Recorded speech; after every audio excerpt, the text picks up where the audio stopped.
এসব বিষয় নিয়ে বিস্তারিত আলোচনার জন্য স্টুডিওতে যুক্ত হয়েছেন সহকর্মী শফিক মুন্সি। যাচ্ছি তার কাছে। শফিক, আমরা পরপর দুটো রিপোর্ট দেখলাম। আমরা যদি শুরু রিপোর্টে আলোচনায় আসি, দেখলাম বিএনপি কিন্তু নির্বাচনের পদ্ধতি এবং প্রশাসনে একটি দলকে তারা উল্লেখ করে বলেছে যে তাদের লোকেই বসানো হচ্ছে, তাতে তারা শঙ্কার মধ্যে আছেন। কি কি আসলে তারা বলতে চেয়েছেন? ধন্যবাদ রাব্বি আপনাকে। আপনি জানেন যে বর্তমান অন্তর্বর্তীকালীন সরকার দায়িত্ব নেওয়ার পর থেকেই কিন্তু বিএনপি নতুন নির্বাচনের একটা দাবি নানাভাবে করে আসছিল এবং তারা বলছিল যে গণতান্ত্রিক প্রক্রিয়ায় দেশকে ফিরিয়ে নিতে দ্রুতই কিন্তু সকল দলের, বিশেষ করে ফ্যাসিবাদ বিরোধী আন্দোলনে যেসব দল জড়িত ছিল তাদের সকলকে নিয়ে একটা সুষ্ঠু নির্বাচন কিন্তু তারা দাবি করে আসছিল। কিন্তু আজকে বিএনপির শীর্ষ দুই নেতার কথায় আমরা তাদের নির্বাচনের ব্যাপারে সন্দিহান একটা অবস্থার কিন্তু বহিঃপ্রকাশ ঘটেছে বলেই বুঝতে পেরেছি।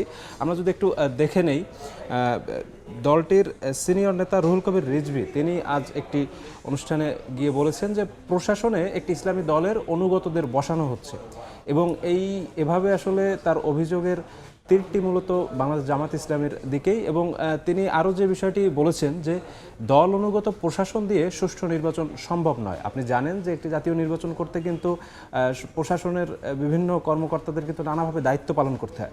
তিনি বিশেষ করে শঙ্কা প্রকাশ করেছেন যে একটি দল অনুগত প্রশাসন যদি নির্বাচন পরিচালনায় কাজে থাকে তবে সুষ্ঠু নির্বাচন হয়তো বা বাধাগ্রস্ত হতে পারে।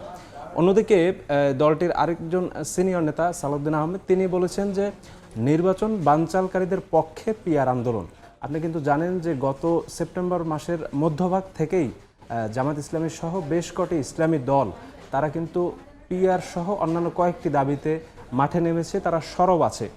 এবং এই সালাউদ্দিন আহমেদ আরেকটি যে বিষয় বলেছেন যে নির্বাচন বিলম্ব হলে ফ্যাসিস্ট ও অগণতান্ত্রিক শক্তির উত্থান ঘটবে বাংলাদেশে। তিনি কিন্তু ইঙ্গিত করেছেন যে যারা পিআর দাবিতে আন্দোলন করছেন তাদের কারণে নির্বাচন কিন্তু বিলম্বেও হতে পারে। সেক্ষেত্রে শফিক, যারা আন্দোলন করছেন তা নিয়ে আপনি বলছিলেন যে ইসলামিক দলগুলো এবং জামাতকে লক্ষ্য করে এই কথা বলা হচ্ছে। সেক্ষেত্রে জামাত বা ইসলামী দলগুলো এখনো পিআর বা অন্যান্য বিষয়গুলো নিয়ে কি ভাবছে?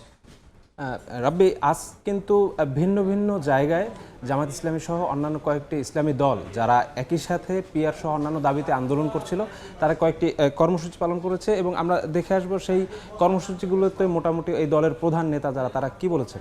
বাংলাদেশ জামাত ইসলামের আমির যে বিষয়টি বলেছেন যে দ্বন্দ্বে না জড়িয়ে দেশের স্বার্থে সকলকে ঐক্যবদ্ধ থাকা উচিত, তিনি কিন্তু সকলকে ঐক্যবদ্ধ থাকার আহ্বান জানিয়েছেন। অন্যদিকে ইসলামী আন্দোলন বাংলাদেশ সেই দলটির সিনিয়র নায়েবে আমির সৈয়দ ফয়জুল করিম তিনি বলেছেন যে ক্ষমতায় যেতে উন্মুখ একটি দল ইসলামের বিরুদ্ধে কথা বলছে। অন্যদিকে এই দলেরই মুখপাত্র গাজী আতাউর রহমান সেই দলটিকে একদম নির্দিষ্ট করে দিয়ে তিনি বলছেন যে বিএনপিও আওয়ামী লীগের মতো রাজনীতি করতে চায়। তারা যে বিষয়টি উল্লেখ করেছে যে আওয়ামী লীগ একটা সময় এই ইসলামপন্থীদেরকে দক্ষিণপন্থী মৌলবাদী বলে গালাগাল করতো এবং সেই জায়গাটা কিন্তু এখন বিএনপি নিয়ে নিচ্ছে, এমন অভিযোগ গাজী আতাউর রহমানের। অন্যদিকে আজ খেলাফত মজলিসের মহাসচিব যিনি ডক্টর আহমদ আব্দুল কাদের তার একটি দলের অনুষ্ঠানে তিনি বলেছেন যে জুলাই সনদের ভিত্তিতেই হবে আগামী নির্বাচন। এবং এই শফিক, আপনি বলছিলেন জুলাই সনদ, এবং এই জুলাই সনদ নিয়ে কিন্তু আসলে বড় দলগুলোই কাজ করছে এবং ঐক্যমত্য কমিশন বসছে। সেই প্রক্রিয়া কত দূর এগুলো?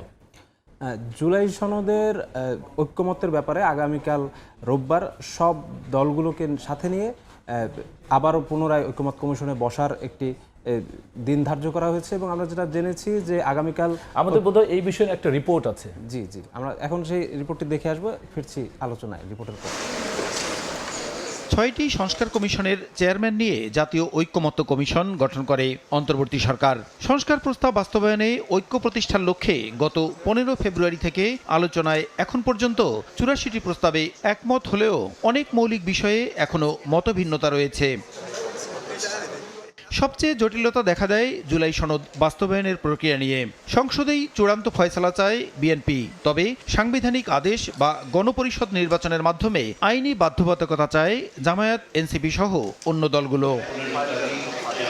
এমন পরিস্থিতিতে জুলাই সনদ বাস্তবায়ন প্রক্রিয়া নিয়ে রোববার রাজনৈতিক দলগুলোর সঙ্গে আলোচনায় বসছে জাতীয় ঐক্যমত্য কমিশন। কমিশনের সদস্য বদিউল আলম মজুমদার সময় সংবাদকে জানান, আলোচনায় দলগুলো একমত না হলে সরকারকে চূড়ান্ত সিদ্ধান্ত নেওয়ার ভার দেওয়া হবে। 5 তারিখে আমরা একত্রিত হব রাজনৈতিক দলের সাথে এবং রাজনৈতিক দলগুলোর কাছ থেকে শুনতে চাইব যে তারা কি ঐক্যমত্যে পৌঁছেছে। ঐক্যমত্যে যদি পৌঁছে তাহলে আমরা তাহলে তো কোনো সমস্যাই নেই। আমরা জুলাই জাতীয় সনদ স্বাক্ষরিত হবে এবং স্বাক্ষরিত হওয়ার মাধ্যমে যেই পদ্ধতির ব্যাপারে তারা একমত হয়েছে সেই পদ্ধতিতে এটা বাস্তবায়িত হবে। যদি সমঝোতায় না পৌঁছে সরকারের কাছে আমরা সুপারিশ করব। সরকার সুপারিশ রাখতেও পারে, নাও রাখতে পারে, সে সরকারের সিদ্ধান্ত। তবে জুলাই সনদের ব্যাপারে চূড়ান্ত সিদ্ধান্ত নেওয়া সম্ভব না হলে দেশ গভীর সংকটে পড়বে বলে মনে করেন বদিউল আলম মজুমদার। বাংলাদেশের ইতিহাসে যা ঘটেছে এই যে গত কয়েক মাসে, গত প্রায় এক বছরে, যে এতগুলো রাজনৈতিক দল অনেকগুলো গুরুত্বপূর্ণ বিষয়ে দিনের পর দিন আলোচনা করেছে, যেটা কোনোদিন ঘটেনি গত 54 বছরে। আমাদের যেটা সংকট অপেক্ষা করছে যদি আমরা ঐক্যমতে না বুঝতে পারি। জুলাই সনদ নিয়ে সংকটের জন্য কমিশনের উচ্চাকাঙ্ক্ষাকে দুষছেন ঢাকা বিশ্ববিদ্যালয়ের অধ্যাপক সাব্বির আহমেদ। প্রথম থেকে আমার কাছে মনে হয়েছে ঐক্যমত কমিশন ইজ এক্সট্রিমলি অ্যাম্বিশাস, অতিমাত্রায় উচ্চাকাঙ্ক্ষী জায়গা থেকে তারা যাত্রা শুরু করেছে, যে কারণে তারা এটার কোনো শেষ দেখতে পাচ্ছে না, এবং আমার ধারণা এটা পারবেও না, এটা হবে না।